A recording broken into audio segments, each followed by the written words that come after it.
Assalamualaikum warahmatullahi wabarakatuh. Halo semuanya, perkenalkan nama saya Tiara Putri Amalia, NIM 086 dari kelas manajemen 2C. Di sini saya akan menjelaskan hasil observasi korespondensi perusahaan PT Citra Pacific Energy. Jadi, PT Citra Pacific Energy sendiri bergerak di bidang penyedia material industri seperti pipa dan lain-lain dengan standar kualitas yang tinggi. Kalian bisa menghubungi perusahaan di kontak yang sudah tersedia, ada nomor perusahaan, kemudian web perusahaan, dan juga lokasinya yang berada di Satelit Town Square.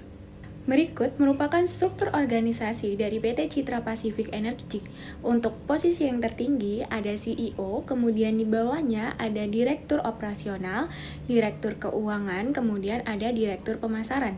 Kemudian di bawahnya lagi ada Manajer Keuangan, Manajer Operasional, dan juga Manajer Pemasaran. Di bawahnya lagi terdapat pihak administrasi dan juga kurir. PT Citra Pacific Energy memiliki visi dan juga misi perusahaan. Visi mereka yakni menjadi perusahaan penyuplai pipa dan juga alat teknik yang terkemuka di Indonesia, serta memiliki misi yakni menjadi perusahaan distributor penyuplai alat industri yang top of mind bagi perusahaan di Indonesia.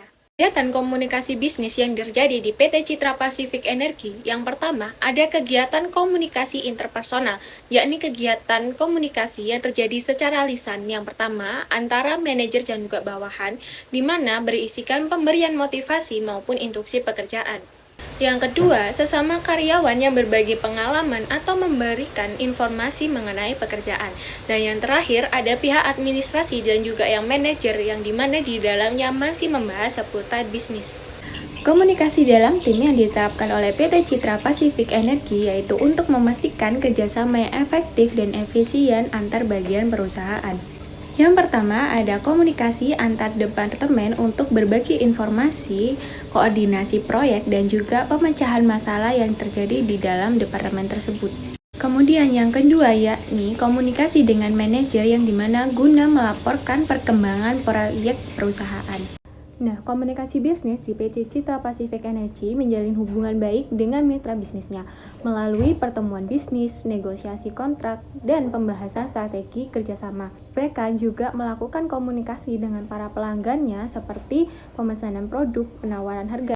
Nah, kemudian ada komunikasi dengan pemasok seperti permintaan penawaran, terus pembelian bahan baku, dan penjadwalan pengiriman.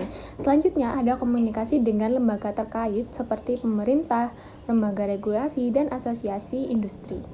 Yang selanjutnya yakni korespondensi eksternal, yang dimana itu merupakan kegiatan surat menyurat yang dilakukan oleh pihak di luar perusahaan tapi tetap bekerja sama dengan PT Citra Pacific Energy. Contohnya seperti surat menyurat negosiasi dengan mitra kerjasamanya PT Citra Pacific Energy, atau juga bisa surat yang dimana menandai bahwasanya pesanan telah diterima oleh pelanggan. Yang selanjutnya yakni ada korespondensi internal, yakni di mana kegiatan komunikasi tertulis di dalam perusahaan PT Citra Pacific Energy. Contohnya ada surat keputusan direksi, ada surat laporan arus kas, kemudian ada surat kepenunjukan manajer operasional, dan masih banyak lagi. Ada beberapa pesan rutin yang terjadi di dalam perusahaan PT Citra Pacific Energy. Yang pertama ada pesan rutin good news yang dimana isinya ada seperti surat pemberitahuan kepada pelanggan mengenai diskon produk tertentu, kemudian ada kenaikan gaji dan bonus untuk para karyawan, dan ada surat kerjasama bisnis dengan merek pipa terkenal. Yang kedua, ada bad news yang dimana isinya berisi penolakan terhadap pemesanan yang bersifat terlalu mendadak, penolakan lamaran pekerjaan, atau juga bisa pemecatan karyawan yang melanggar kebijakan. Yang ketiga, ada memo yang dimana berisikan pengumuman bahwasannya PT Citra Pacific Energy akan menambahkan produk baru dalam manufaktur ke perusahaan. Kemudian yang kedua, manajer keuangan akan mengirimkan memo kepada timnya untuk menginstruksikan mengenai tugas laporan laba rugi tahunan PT Citra Pacific Energy. Nah, negosiasi bisnis dilakukan untuk menentukan suatu keputusan di antara kedua belah pihak. Perusahaan PT Citra Pacific Energy melakukan negosiasi dengan mempertimbangkan beberapa faktor agar mereka bisa menentukan gaya negosiasi yang akan mereka gunakan. Yang selanjutnya, gaya negosiasi bisnis yang dilakukan PT Citra Pacific Energy terbagi menjadi tiga. Yang pertama, kolaboratif, yang dimana perusahaan berusaha mencapai kesepakatan antara kedua belah pihak. Yang kedua, ada kompetitif, di mana perusahaan berusaha mendapatkan keuntungan maksimal perusahaan. Yang ketiga, yakni integratif, yang dimana PT Citra Pacific Energy berusaha mengidentifikasi kepentingan bersama mitra bisnisnya maupun pelanggannya. PT Citra Pacific Energy mengadopsi pendekatan negosiasi yang berfokus pada kolaboratif, pemecahan masalah, kemudian penggunaan data yang akurat. Nah, pendekatan ini bisa meningkatkan peluang bagi perusahaan untuk mencapai kesepakatan dalam keuntungan bernegosiasi. Terdapat 4 elemen umum negosiasi pada PT Citra Pacific Energy.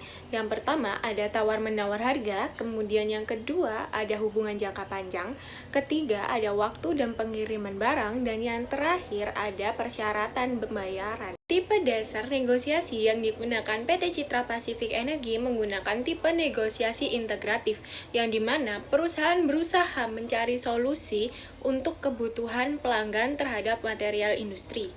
Misalnya, pelanggan membutuhkan pipa dengan merek terkenal yang hanya bisa didapatkan di luar negeri. Maka kita akan bekerja sama dengan perusahaan luar negeri tersebut untuk mendapatkan produk yang diinginkan pelanggan. Kesimpulannya, korespondensi eksternal maupun internal dalam perusahaan PT Citra Pacific Energy penting untuk menjaga hubungan baik dan hubungan jangka panjang dengan mitra bisnisnya dan juga karyawannya. Perusahaan ini memastikan bahwasannya korespondensi yang dilakukan secara profesionalisme, transparansi, dan juga efektif agar mencapai tujuan perusahaan. Saya menyadari bahwasanya masih banyak kekurangan dalam presentasi maupun kegiatan observasi saya. Sekian dari saya. Wassalamualaikum warahmatullahi wabarakatuh.